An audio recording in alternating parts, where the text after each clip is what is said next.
Yos, versi resmi Boruto 2 Blue Vortex chapter 14 secara lebih detail.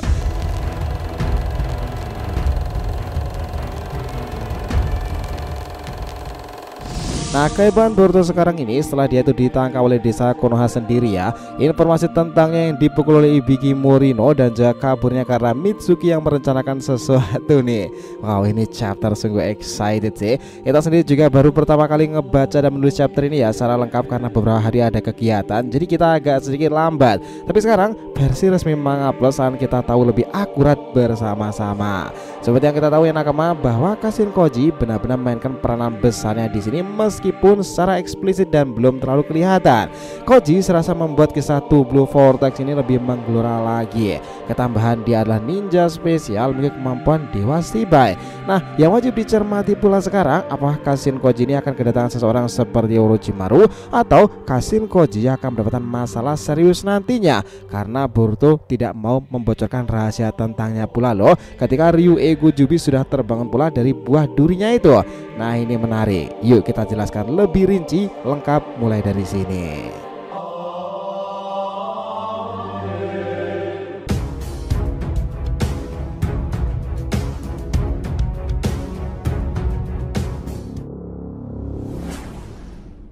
Info penting ya nakama, sebelum masuk pembahasan kita harapkan kalian subscribe 3 channel terbaru kita, Saga Boruto 2 Blue Vortex, Joy Boy The Library of Nika, dan juga Shonen Sodeshi. Untuk channel Saga Boruto 2 Blue Vortex kita akan ada pembahasan per episode fanfiction Boruto nih. Lagi rame banget tuh di sana dan kita juga konsisten upload di sana. Untuk kalian yang suka tema One Piece, kita sudah siapkan channel khusus Joy Boy The Library of Nika yang up to date ngebahas perkembangan Luffy yang menggelora itu. Sementara untuk Shonen Sodeshi kita akan bahas beragam anime shonen season dan terkini yang jarang kita bahas sebelumnya. Jadi bisa dibantu support ya untuk subscribe ketiganya dan aktifkan lonceng notifikasinya itu gratis. Thank you udah dewasa. Yuk kita lanjutkan lagi ceritanya. Nah, di chapter kali ini cover story itu dibuka dengan Kashin Koji yang mengenakan jubah tersebut ya. Namun dia memang sudah tidak menggunakan topengnya. Benar-benar tampilan yang tangguh dan penuh siasat kan. Di sini juga dituliskan keputusasaan di depan mata. Akan tetapi, nah judul chapter 14 ini adalah tugas. Thanks to Sensei Kishimoto and Mikio Kimoto. Adegan langsung masuk ke inti cerita.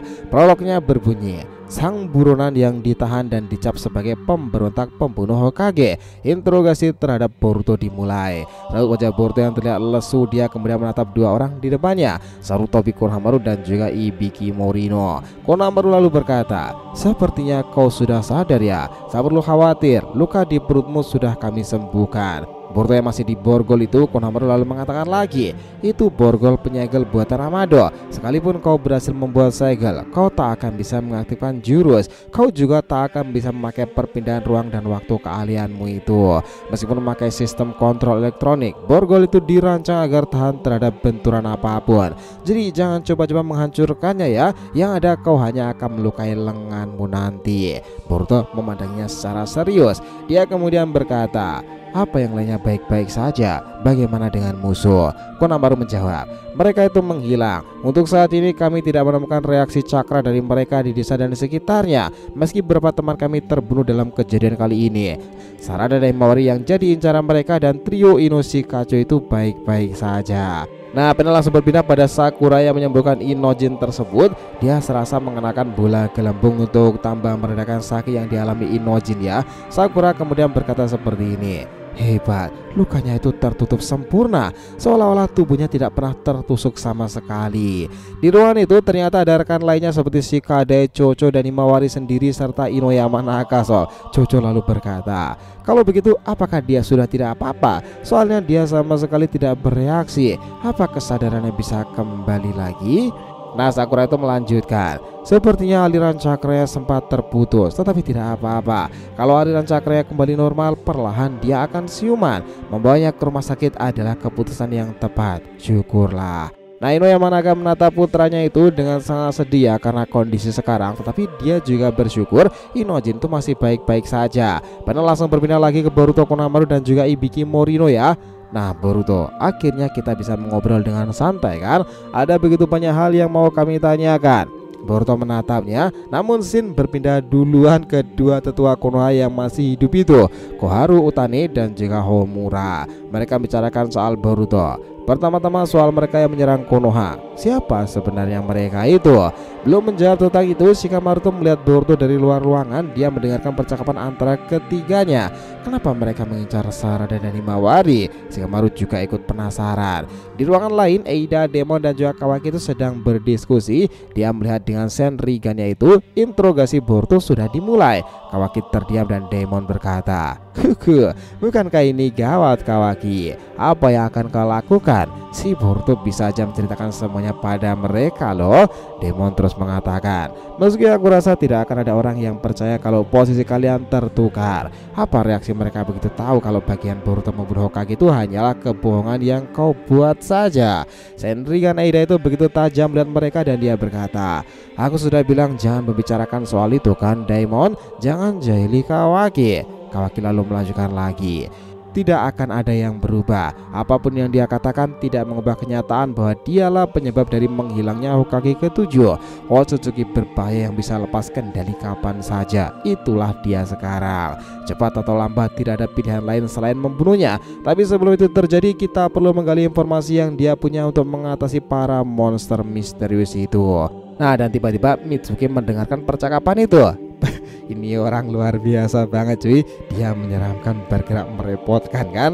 Nah, Panel langsung berpindah pada Konohamaru dan dia kaget. Pohon dewa yang punya ego? Manusia pohon dewa ya?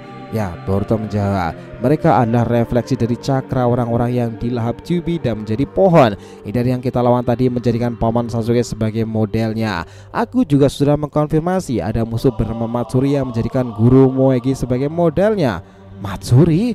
Konohamaru kaget. Boruto lalu melanjutkan lagi, berhati-hatilah Konohamaru Sensei. Target yang ingin dia lahap Matsuri itu adalah dirimu. Apa? Konohamaru tambah merinding dan keringat dingin tuh mendengarnya.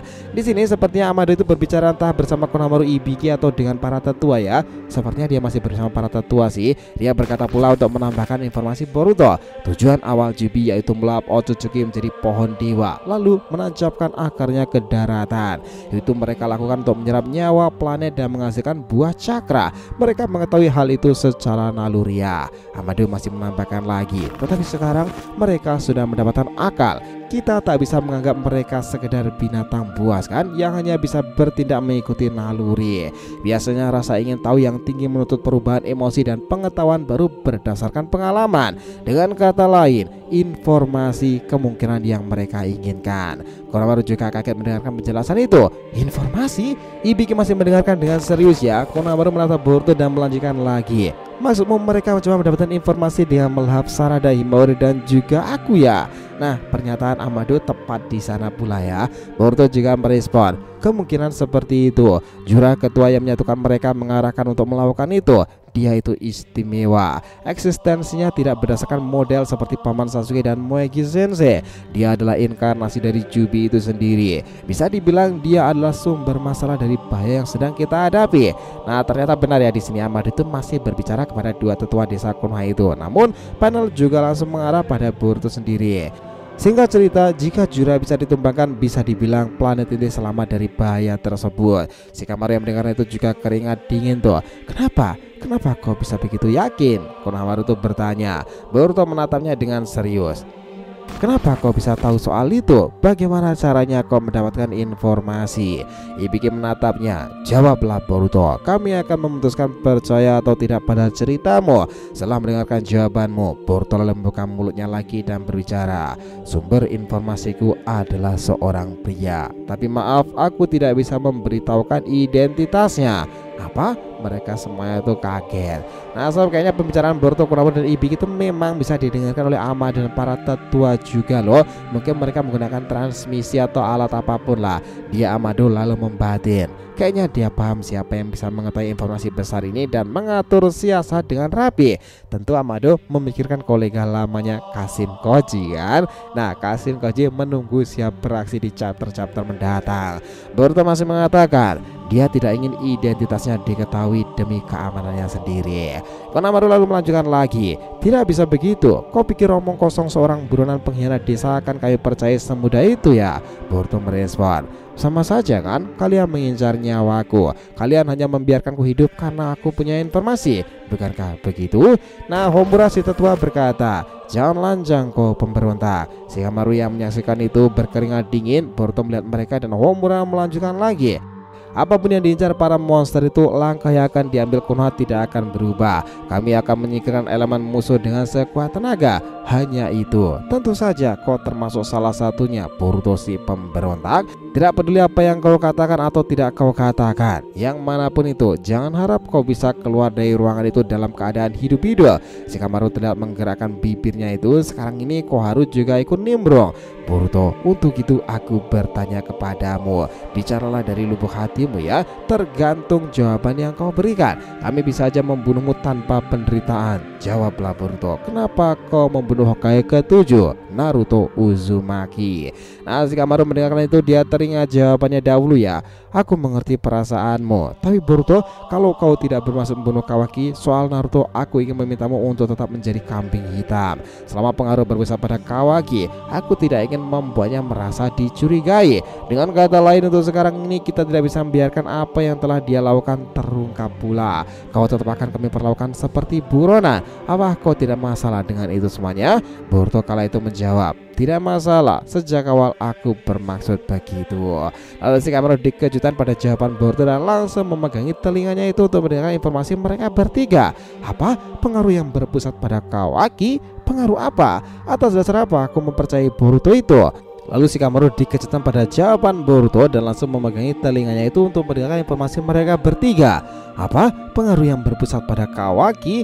Pengaruh apa? Atas dasar apa aku mempercayai Boruto itu? Shikamaru sekarang menjadi bingung. Tidak bisa, aku tidak mengerti, tetapi dia adalah Boruto Uzumaki. Entah bagaimana, meski tanpa alasan yang jelas, aku ingat bahwa aku telah memutuskan untuk mempercayai hal itu. Shikamaru makin kuat tekadnya itu. Dia melihat Boruto dengan mempercayai asumsi itu. Aku tahu kalau semuanya itu masuk akal lagi.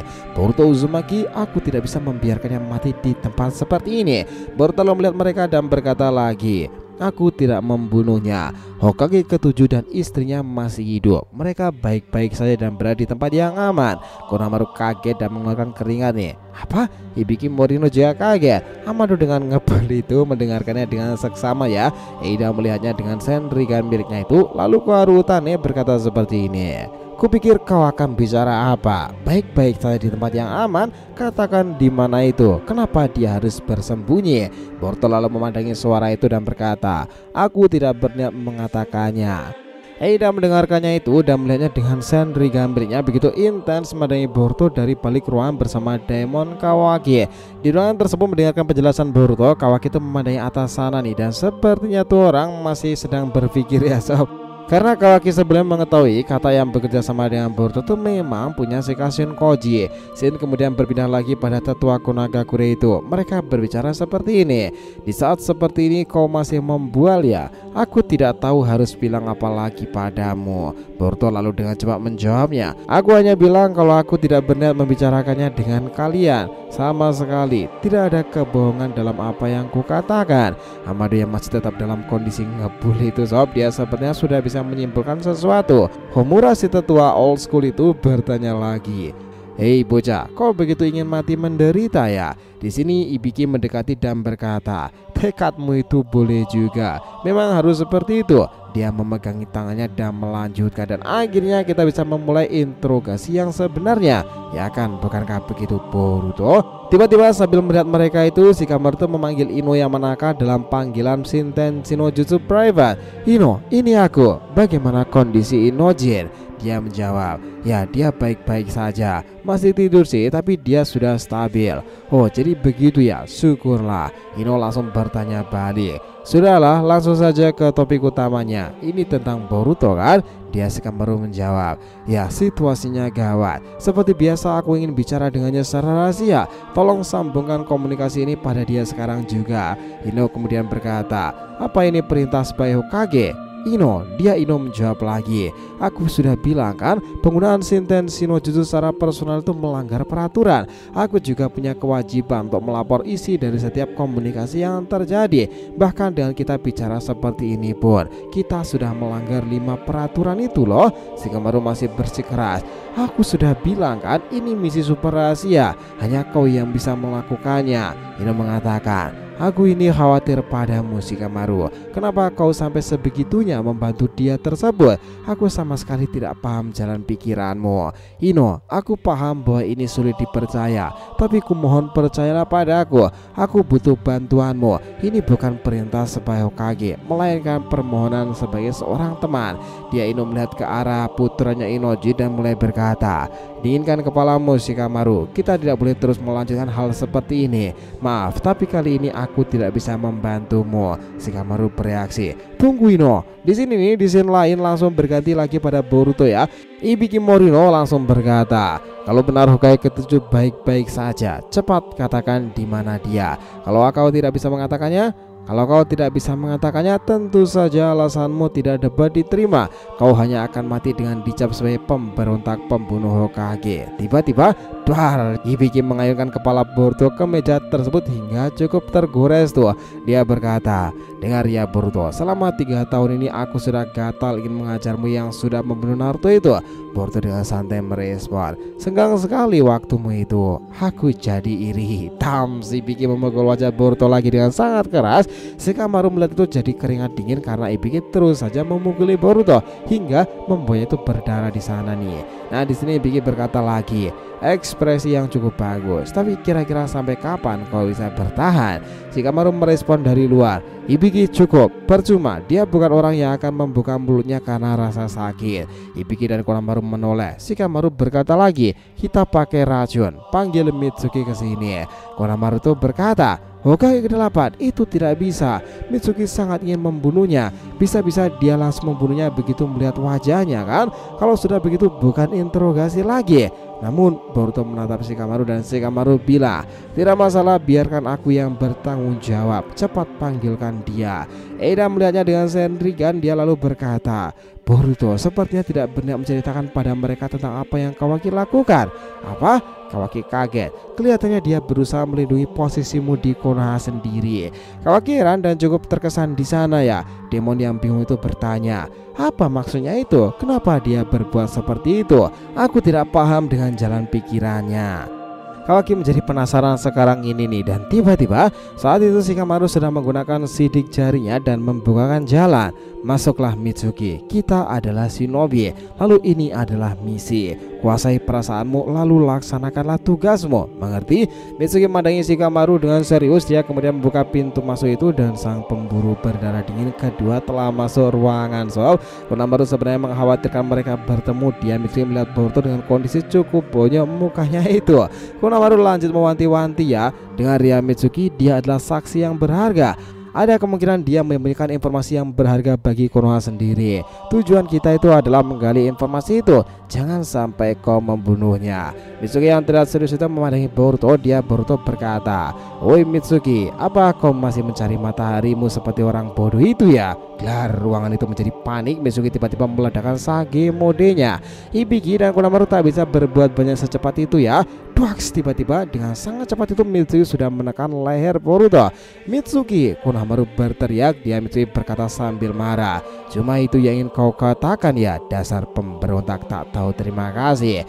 Hibiki mulai mencekal dan menahan dalam Sage mode hebat tersebut. Woi, hentikan.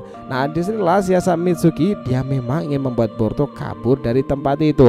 Saat kemulut itu terjadi, Mitsuki itu melepaskan ular kecil khusus yang bisa untuk merespon dan membuka segel Boruto tersebut. Dan taps, akhirnya segel itu terlepaskan.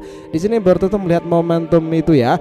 Karena sebelumnya saat Mitsuki mendekatkan wajahnya sambil tidak mendorong Boruto itu, dia itu bilang, barang-barangmu ada di ruangan keamanan bagian barat. Penjaganya hanya ada 2 orang. Saat Mitsuki berhasil ditahan Ibiki Morino sekuat tenaga, Boruto terlepas dari mereka. Sial, sudah kubilang kan? Konohamaru berteriak marah itu. Tiba-tiba Boruto menggunakan segel. Apa? Segel borgol itu telah terlepas. Boruto lalu berkata, biar kukatakan pada kalian, aku tidak menganggap kalian sebagai seorang musuh. Aku akan akan memberi kalian informasi sesuai dengan kebutuhan menurut penilaianku. Bagaimana kalian manfaatkannya informasi tersebut semuanya terserah kalian.